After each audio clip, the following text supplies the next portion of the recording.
Es cierto, siempre he sido nervioso, muy nervioso, terriblemente nervioso. Pero ¿por qué afirman ustedes que estoy loco? La enfermedad había agudizado mis sentidos en vez de destruirlos o embotarlos, y mi oído era el más agudo de todos. Oía todo lo que puede oírse en el cielo y en la tierra. Muchas cosas oí en el infierno. ¿Cómo puedo estar loco entonces? Escuchen y observen con cuánta cordura, con cuánta tranquilidad les cuento mi historia. Me es imposible decir cómo aquella idea me entró a la cabeza por primera vez, pero una vez concebida me acosó noche y día. Yo no perseguía ningún propósito, ni tampoco estaba colérico. Quería mucho al viejo. Jamás me había hecho nada malo, jamás me insultó, su dinero no me interesaba. Me parece que fue su ojo. Sí, eso fue. Tenía un ojo semejante al de un buitre, un ojo celeste y velado por una tela. Cada vez que lo clavaba en mí se me helaba la sangre. Y así, poco a poco, muy gradualmente, me fui decidiendo a matar al viejo y librarme de aquel ojo para siempre. Presten atención ahora. Ustedes me toman por loco, pero los locos no saben nada. En cambio, si hubieran podido verme, si hubieran podido ver con qué habilidad procedí, con qué cuidado, con qué previsión, con qué disimulo me puse a la obra, jamás fui más amable con el viejo que la semana antes de matarlo. Todas las noches, hacia las 12, hacía yo girar el picaporte de su puerta y la abría, oh tan suavemente, y entonces, cuando la abertura era lo bastante grande para pasar la cabeza, levantaba una linterna sorda, cerrada, completamente cerrada, de manera que no se viera ninguna luz. Y tras ella pasaba la cabeza. Oh, ustedes hubieran reído al ver cuán astutamente pasaba la cabeza. La movía lentamente, muy, muy lentamente, a fin de no perturbar el sueño del viejo. Me llevaba una hora entera a introducir completamente la cabeza por la abertura de la puerta, hasta verlo tendido en su cama. ¿Eh? ¿Es que un loco hubiera sido tan prudente como yo? Y entonces, cuando tenía la cabeza completamente dentro del cuarto, abría la linterna cautelosamente, oh tan cautelosamente, sí, cautelosamente iba abriendo la linterna, pues crujían las bisagras. La iba abriendo lo suficiente para que un solo rayo de luz cayera sobre el ojo de buitre. Y esto lo hice durante 7 largas noches, cada noche a las 12.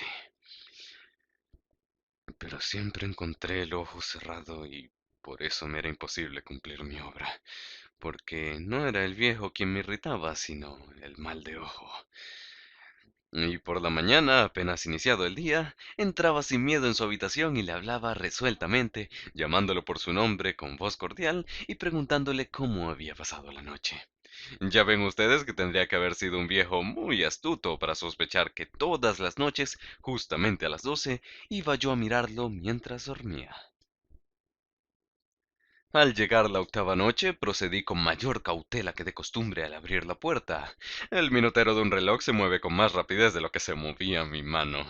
Jamás antes de aquella noche había sentido el alcance de mis facultades, de mi sagacidad. Apenas lograba contener mi impresión de triunfo. Pensar que estaba ahí, abriendo poco a poco la puerta, y que él ni siquiera soñaba con mis secretas intenciones o pensamientos. Me reí entre dientes ante esta idea, y quizá me oyó porque lo sentí moverse repentinamente en la cama, como si se sobresaltara. Ustedes pensarán que me eché hacia atrás, pero no. Su cuarto estaba tan negro como la pez, ya que el viejo cerraba completamente las persianas por miedo a los ladrones.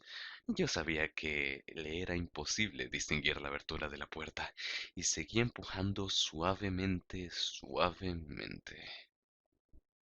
Había pasado ya la cabeza y me disponía a abrir la linterna, cuando mi pulgar resbaló en el cierre metálico y el viejo se enderezó en el lecho, gritando ¿Quién está ahí? Permanecí inmóvil sin decir palabra. Durante una hora entera no moví un solo músculo. Y en todo ese tiempo no oí que volviera a tenderse en la cama. Seguía sentado, escuchando, tal como yo lo había hecho noche tras noche mientras escuchaba en la pared los taladros cuyo sonido anuncia la muerte. Oí de repente un leve quejido, y supe que era el quejido que nace del terror. No expresaba dolor o pena. Oh, no. Era el ahogado sonido que brota del fondo del alma cuando el espanto la sobrecoge. Bien conocía yo ese sonido. Muchas noches, justamente a las 12, cuando el mundo entero dormía, surgió de mi pecho, ahondando con su espantoso eco los terrores que me enloquecían. Repito que lo conocía bien. Comprendí lo que estaba sintiendo el viejo y le tuve lástima, aunque me reía en el fondo de mi corazón. Comprendí que había estado despierto desde el primer leve ruido, cuando se movió en la cama. Había tratado de decirse que aquel ruido no era nada, pero sin conseguirlo. Pensaba, no es más que el viento en la chimenea o un grillo que chirrió una sola vez. Sí, había tratado de darse ánimo con esas suposiciones, pero todo era en vano. Todo era en vano, porque la muerte se había aproximado a él, deslizándose furtiva y envolvía a su víctima. Y la fúnebre influencia de aquella sombra imperceptible era la que lo movía a sentir, aunque no podía verla ni oírla, a sentir la presencia de mi cabeza dentro de la habitación. Después de haber esperado largo rato, con toda paciencia, sin oír que volviera a acostarse, resolví abrir una pequeñísima ranura en la linterna. Así lo hice. No pueden imaginarse ustedes con qué cuidado, con qué inmenso cuidado, hasta que un fino rayo de luz, semejante al hilo de la araña, brotó de la ranura y cayó de lleno sobre el ojo de buitre. Estaba abierto, abierto de par en par, y yo empecé a enfurecerme mientras lo miraba.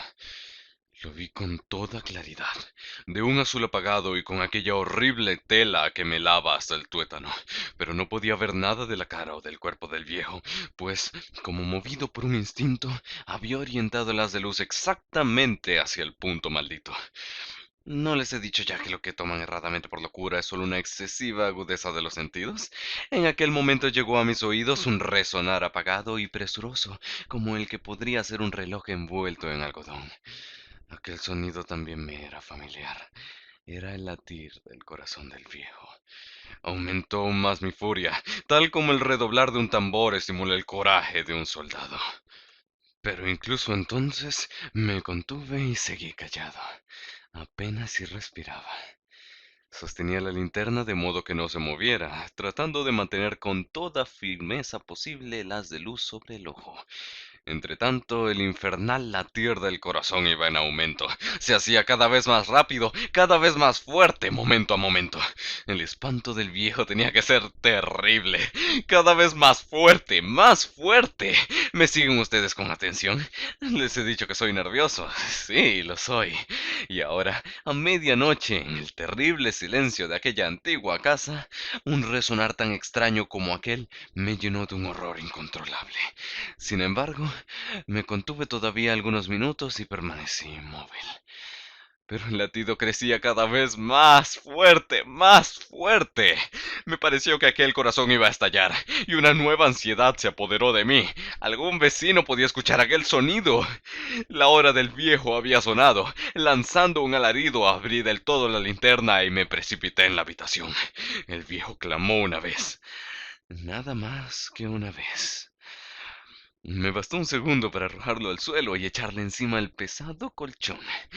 Sonreí alegremente al ver lo fácil que me había resultado todo, pero durante varios minutos el corazón siguió latiendo con un sonido ahogado. Claro que no me preocupaba, pues nadie podría escucharlo a través de las paredes. Cesó por fin de latir. El viejo había muerto. Levanté el colchón y examiné el cadáver. Sí, estaba muerto, completamente muerto. Apoyé la mano sobre el corazón y la mantuve así largo tiempo. No se sentía el menor latido. El viejo estaba bien muerto.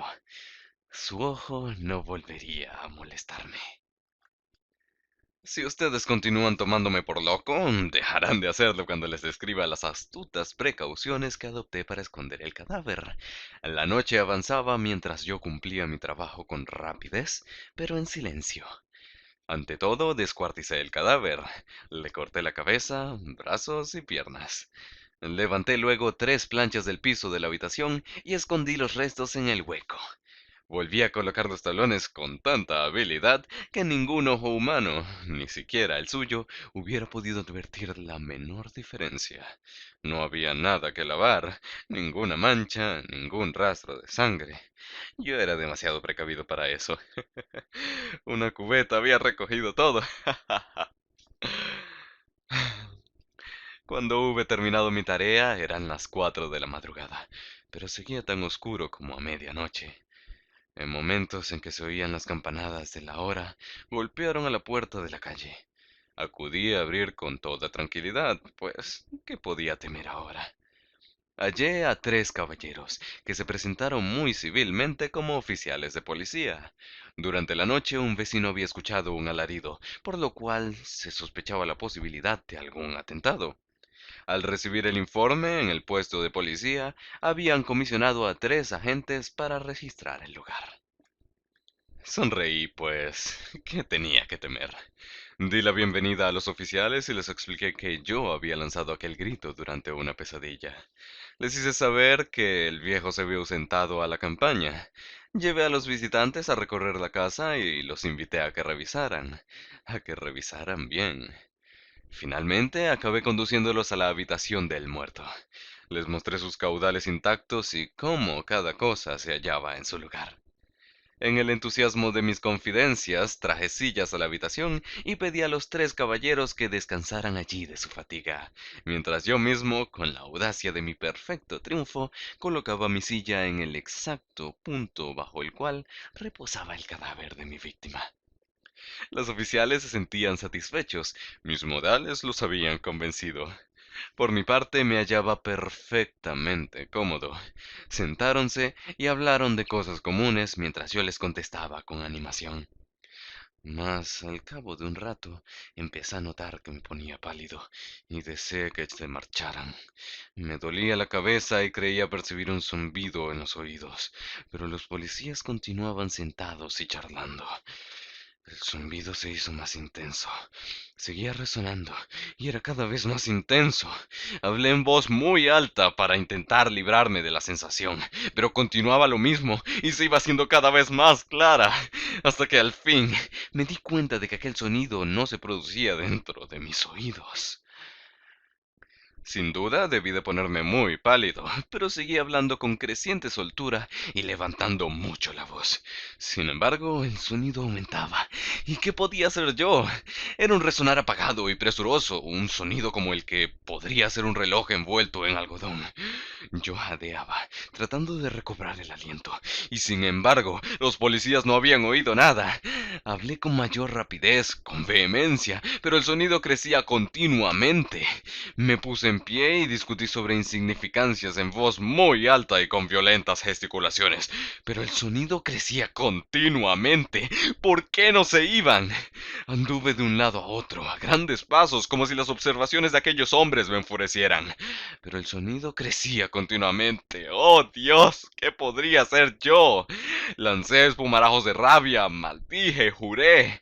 Balanceando la silla sobre la cual me había sentado, raspé con ellas las tablas del piso. Pero el sonido sobrepujaba a todos los otros y crecía sin cesar. Más alto, más alto, más alto. Y entre tanto, los hombres seguían charlando plácidamente y sonriendo. ¿Era posible que no oyeran? ¡Santo Dios! No, no, claro que oían y claro que sospechaban. Ellos sabían y se estaban burlando de mi horror. Sí, así lo pensé. Y así lo pienso hoy.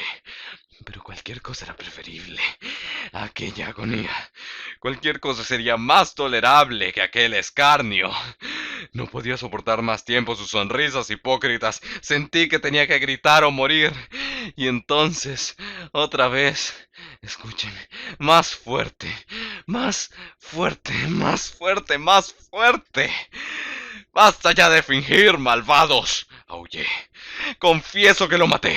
Levanten esos tablones, esos de allí, ahí, donde está latiendo su horrible corazón.